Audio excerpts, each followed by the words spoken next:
Hello friends, welcome to Sems academy. आज हम आप लोगों के लिए बहुत ही महत्वपूर्ण चैप्टर लेकर आए जिसका नाम है ब्लूम्स टैक्सोनॉमी। साथ ही साथ इसी चैप्टर से संबंधित कुछ प्रीवियस ईयर के क्वेश्चन भी रखे हैं जिससे हम लोग आइडिया लगा सकें कि एग्जाम में किस तरह के क्वेश्चन पूछे जाते हैं। सो आप लोग वीडियो के अंत तक बने रहिए और चैनल को सब्सक्राइब कर लीजिए। सो आइए देखते हैं ब्लूम्स टैक्सोनॉमी के बारे में। ब्लूम साहब ने शैक्षणिक उद्देश्यों को दिया था और इन्होंने ये अमेरिका के एक मनोवैज्ञानिक थे।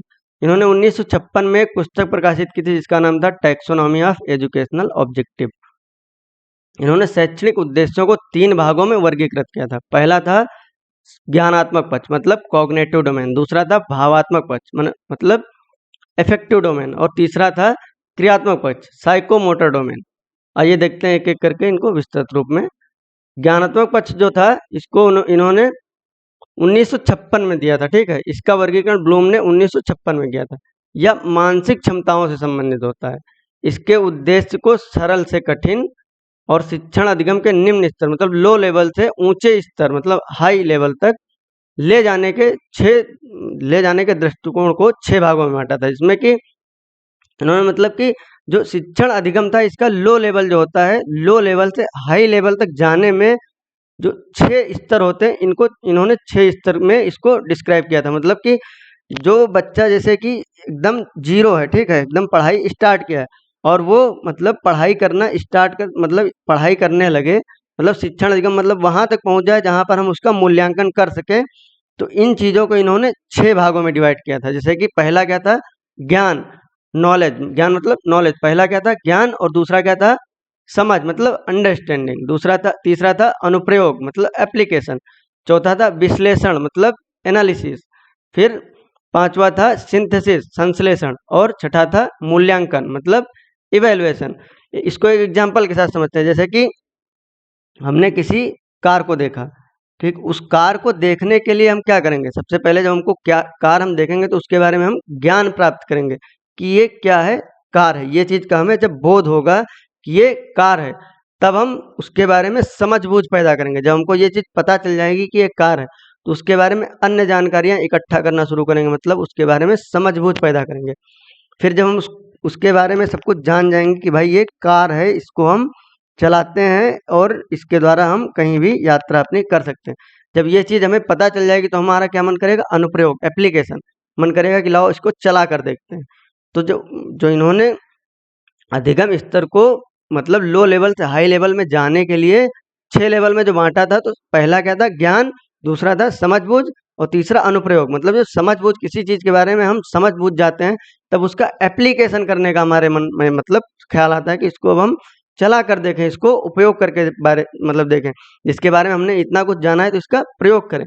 फिर जब हम इसका प्रयोग कर लेते हैं तब इसके बारे में लोगों को बताना शुरू करते हैं, विश्लेषण करना शुरू करते हैं। जैसे कि हमने कार चला ली तो लोगों को क्या बताएंगे, इसमें इस तरह से ब्रेक लगती है, इसमें इतने गियर होते हैं, इसमें इस तरह का गियर लगता है, इसमें इस तरह से स्टीयरिंग घूमती है, और इसमें कंट्रोल सिस्टम इस तरह का। ये सारी चीजें हम लोगों को विश्लेषित करेंगे, लोगों को बताने का प्रयास करेंगे। और जब इतना ज्ञान हमें हो जाएगा कि हम लोगों को बताने लगे तो हमारे अंदर संश्लेषण होगा, सिंथेसिस होगा। उस ज्ञान का हम क्या करेंगे, संश्लेषण करना स्टार्ट करेंगे। फिर जब इतना स्तर हमारा आ जाता है फिर उसके बाद लोग हमारा मूल्यांकन करते हैं।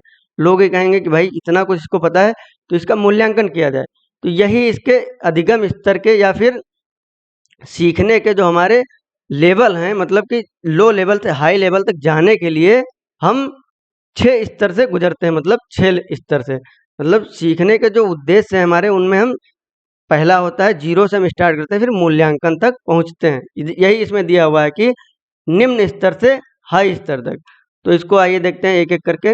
ज्ञान मतलब जैसे मैंने पहले ही बताया कि मैंने जब कार को देखा तो उसके बारे में हमें ज्ञान प्राप्त हुआ कि ये कार है, ठीक। तो इसका यही है, इसमें बच्चा आंकड़े जानकारी को याद करना या प्रत्यय स्मरण आदि करने का प्रयास करता है। किसी भी चीज के बारे में ज्ञान प्राप्त करता है और उसको याद करने का या फिर प्रत्यय स्मरण करने का प्रयास करता है, मतलब उसके बारे में ज्ञान प्राप्त करने का प्रयास करता है। और जब उसको उस चीज का ज्ञान प्राप्त हो जाता है तो दूसरा क्या है, बोध मतलब कंप्रिहेंशन।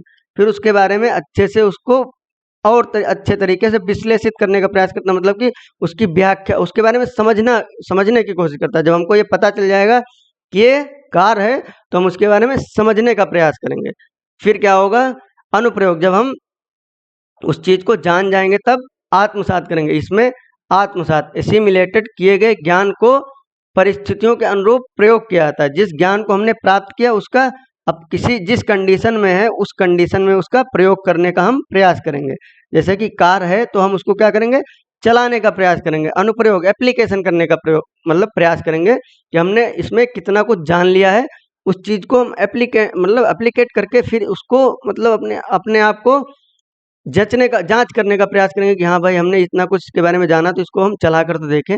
तो हमारे अंदर उसका प्रयोग करने का प्रयास करेंगे, मतलब उसके अंदर हमारे अंदर क्वेश्चन आएगा इसको कैसे चलाया जाता है। फिर जब हम चलाना सीख जाएंगे तो हम क्या करेंगे, उसका विश्लेषण करेंगे, एनालिसिस। इसमें आत्मसात किए गए ज्ञान को भिन्न भिन्न भागों में अलग करने की क्षमता होती है ताकि उसके तथ्यों और निष्कर्षों को समझा जा सके। मतलब हमने जो कार चला ली उसको क्या करेंगे, हम विश्लेषित करेंगे चीजों को, उसको हम किसी दूसरे को मतलब जैसे हम चला कर आए तो लोगों को क्या बताएंगे कि इसका गियर इस तरह से लगता था, इसमें ब्रेक इस तरह से लगती थी। ये सारी चीजें हम उसको बताने का प्रयास करेंगे। इसकी स्टीयरिंग जो थी इसकी इस तरह से घूमती थी या फिर इसमें ऐसी व्यवस्था थी। ये सारी चीजें हम क्या करेंगे, लोगों को बताना स्टार्ट करेंगे। क्योंकि नया नया जब होता है तो नई चीजें हम सीखते हैं तो उसको विश्लेषित करने का भी प्रयास करते हैं जब हम सब कुछ जान जाते हैं उसके बारे में। फिर जब विश्लेषण हो जाता है तब हमारे अंदर क्या आता है, संश्लेषण। मतलब तर्क करते हैं या वाद विवाद करते हैं या फिर निष्कर्ष निकालते हैं।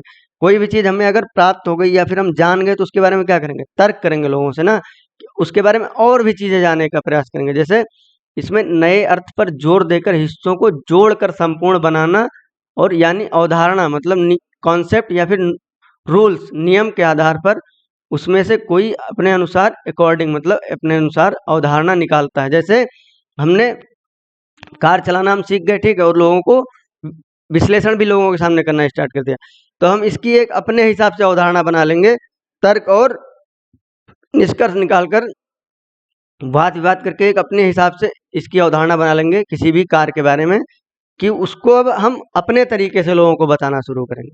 फिर जब इतना ज्ञान हमारे अंदर आ जाता है तो फिर क्या आता है, मूल्यांकन करना। चीजें हमने कितना सीखा ये सारी चीजें हम दूसरों को मतलब दूसरों के सामने उसका एप्लीकेशन करके लोगों को दिखाएंगे, मतलब कि उसका हमारा क्या होगा, मूल्यांकन किया जाएगा। यही है 6 स्तर, मतलब शिक्षण अधिगम मतलब अधिगम के जो लो लेवल से हाई लेवल जाने के लिए यही 6 स्तर हैं इसके। फिर क्या है, भावात्मक पक्ष। दूसरा क्या था, भावात्मक पक्ष, अफेक्टिव डोमेन। इसमें वे तरीके शामिल होते हैं जिसमें हम भावात्मक रूप से सामना करते हैं, जैसे तारीफ, उत्साह, प्रेरणा।